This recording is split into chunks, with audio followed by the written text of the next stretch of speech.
Hi everybody. Told my wife I'm feeling a little depressed because finished that module. It's just been my focus for for so long. Sort of a letdown to have it done. Seems kind of silly, but she's an artist, so she understands. When you're working on a big project and it's completed, that have a little bit of letdown. But I'll get into something else. So go ahead. I'm going to do some switching. I'm trying to rotate my engines through. So I've got the DT&I GP35 that I'm going to run. Doesn't have sound. Hope to remedy that someday, but for now, it is what it is. So first thing we have to do is switch union spring. We have to pull an empty and set a load in. Now, union spring gets steel rods, which are loose in a gondola. So the rules say that you can't put those in front of a caboose or behind an engine because it's a loose load and it's a hazard to the. Also, you can't put them next to a tank car because if you have a derailment or something, they could fly out of there and pierce the engine or pierce the tank car. So they're in between some box cars, so that's why they're not right behind the engine. So let's go ahead and get started and switch out union spring. Should be a fairly easy operation.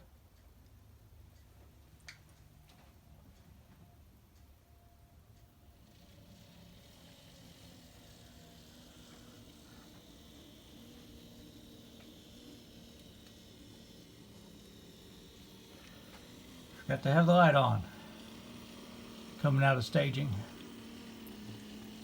This engine runs pretty well, not as well as the B&O GP35, but pretty well.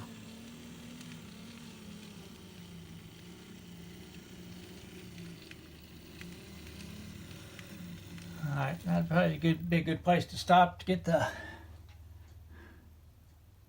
uncoupled there.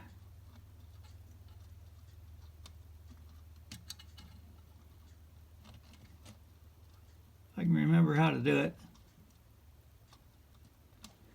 There we go.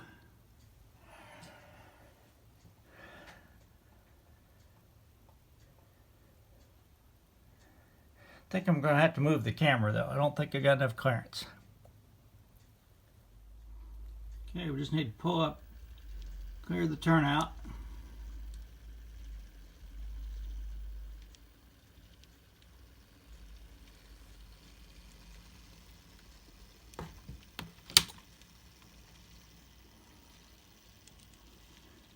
That should do it.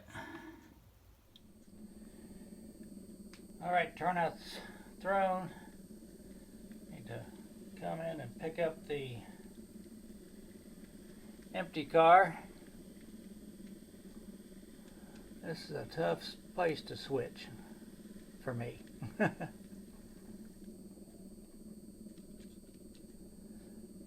Alright, we got it.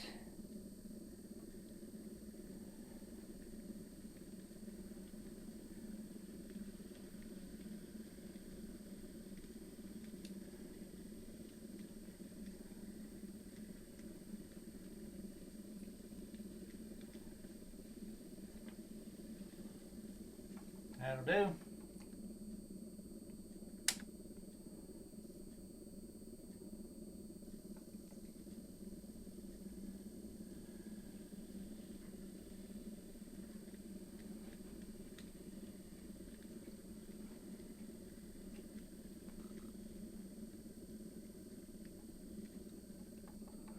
Check our coupling, which I'm pretty sure we got it. Yep. I have to push back just a little bit more to make sure you have enough clearance. That'll work. All right.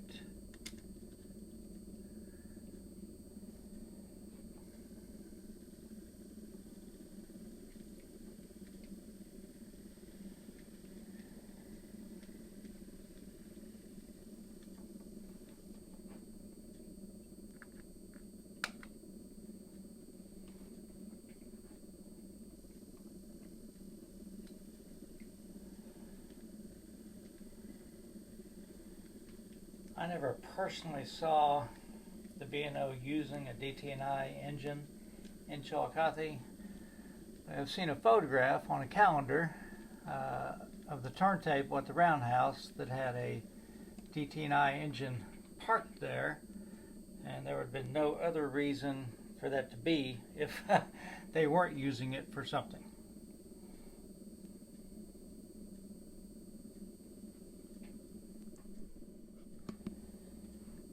Alright, I stopped the camera there for a second to uncouple that. That's a really difficult place for me to see, especially with the tripod in the way where it is now.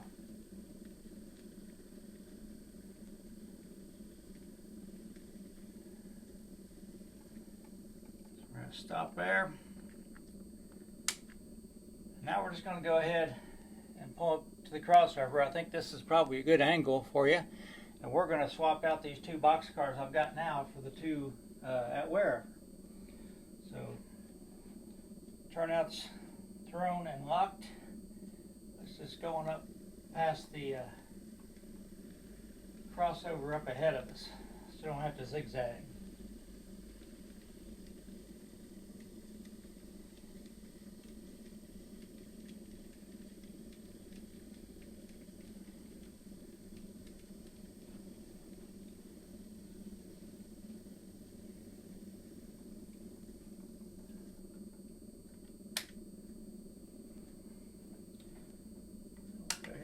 That one too.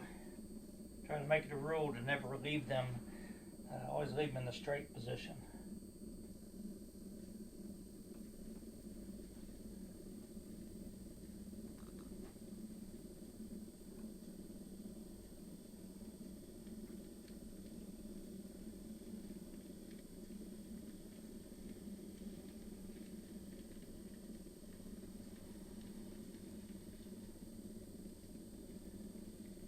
Stop here, let the brakeman throw the turnout, make sure everything looks good. It does. So let's push on down into the spur.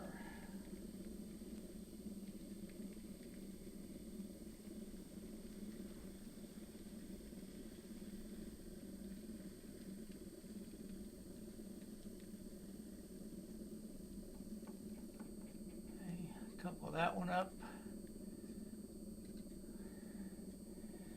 Creep forward and couple the other one.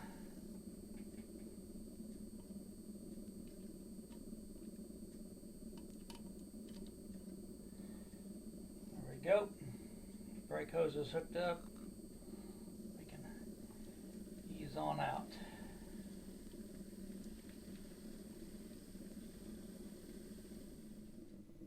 We had a second camera with us today, so we actually got a chance to see him crossing Douglas Avenue.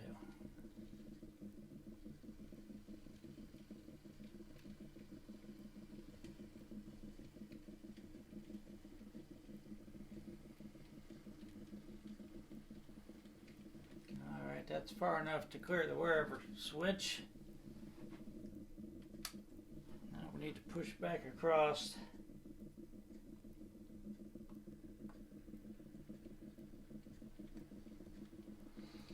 That driver in that van is a rail fan.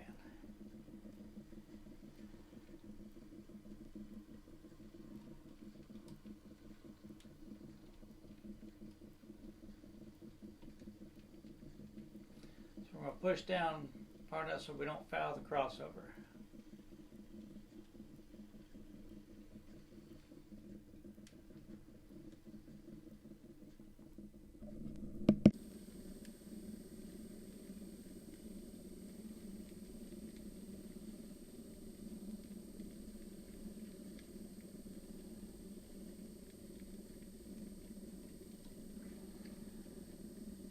We're not going to pull these on up and put them on the train. We'll just push these on down and leave them on the main for now. We've got a couple hours to switch. We're in the clear.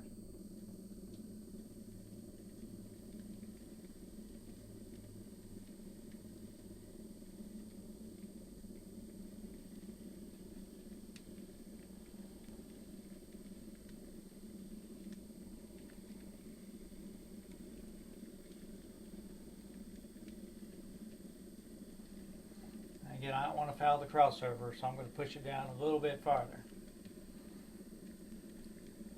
That'll be good.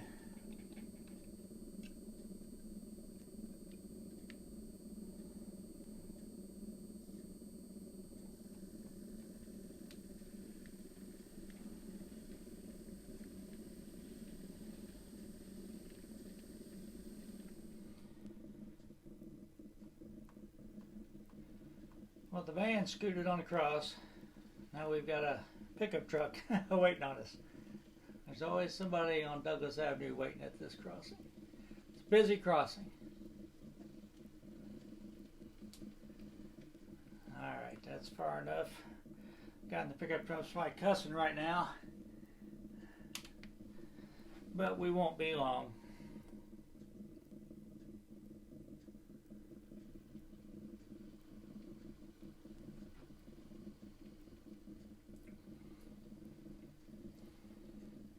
We're clear of the turnout, so let's crossing. Let's move the camera.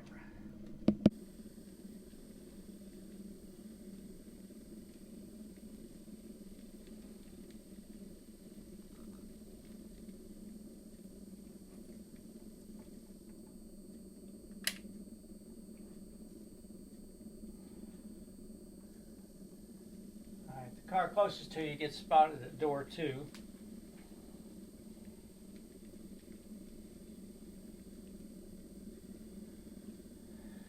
To push him down there, uncouple, and then ease up a little bit.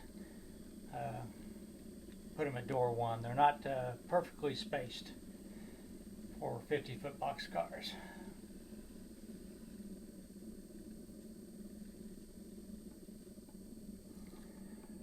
I usually try to stop a little short when I'm hand uncoupling, because just naturally when you uncouple, you're going to move the car, you know, a little bit. Because you're not going to move the engine. So, alright, let's ease up just a hair. That's good.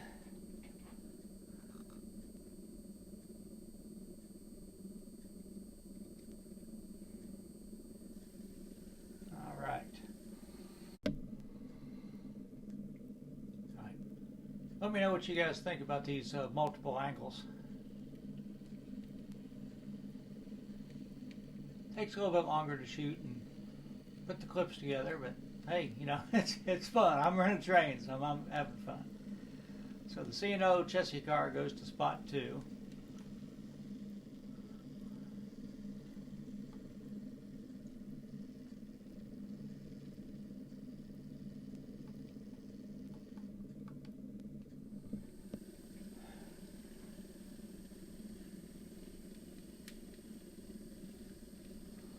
Stop and throw the turnout again. That's good. So now we'll just head on up to the crossover, cross back over and get the rest of the train. And I'll do that in another part.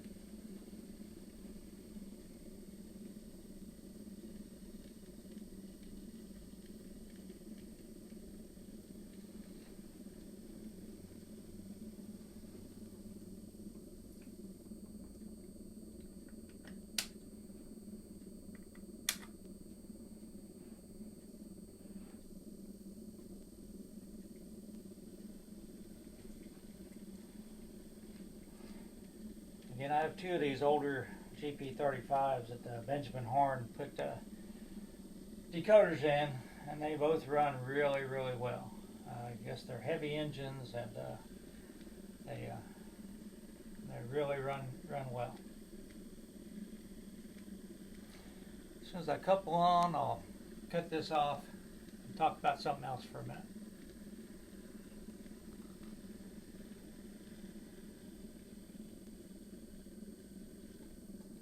Go. I'm going to pull up just a hair.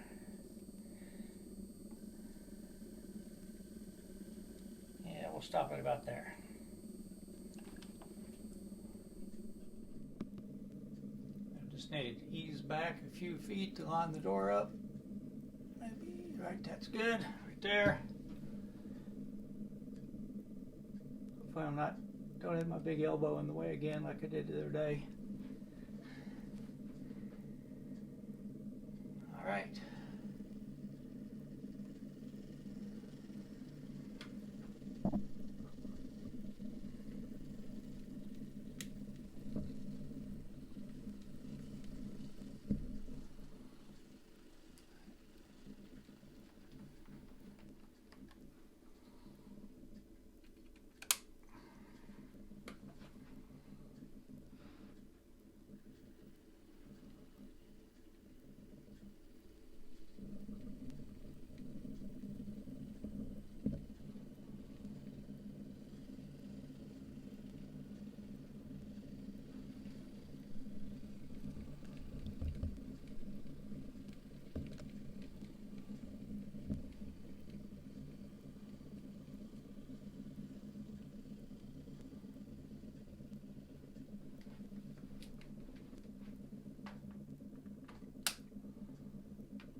wanted to give you a little bit better view of the weathering I did on this engine. I weathered it a little bit heavier than normal.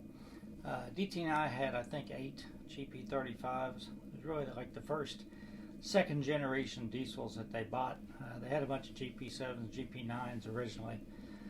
By the time 1980 came around, they'd been downgraded a little bit because DT&I had a bunch of GP38s, GP40s that they used more frequently.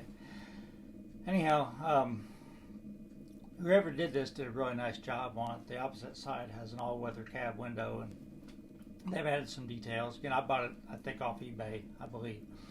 But it's really nicely done, but it wasn't weathered at all, and I like to weather everything.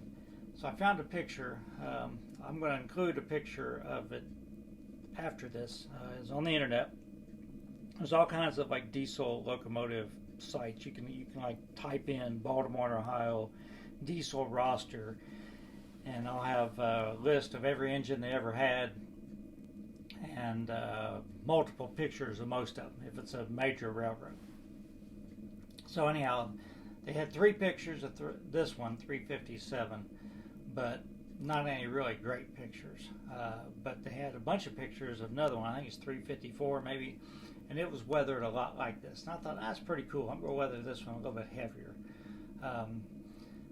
So I sort of dry brushed some black down underneath there, and then I thought that's just a little bit too heavy, so I took like a Q-tip with some rubbing alcohol, and I sort of lightened it up a little bit. So I wanted the orange paint to show through the black, just like it does on the real one. I didn't want the black to completely cover the orange paint, so I did that. So anyhow, I just thought I would show you that, and I'll include the picture that I sort of copied after this.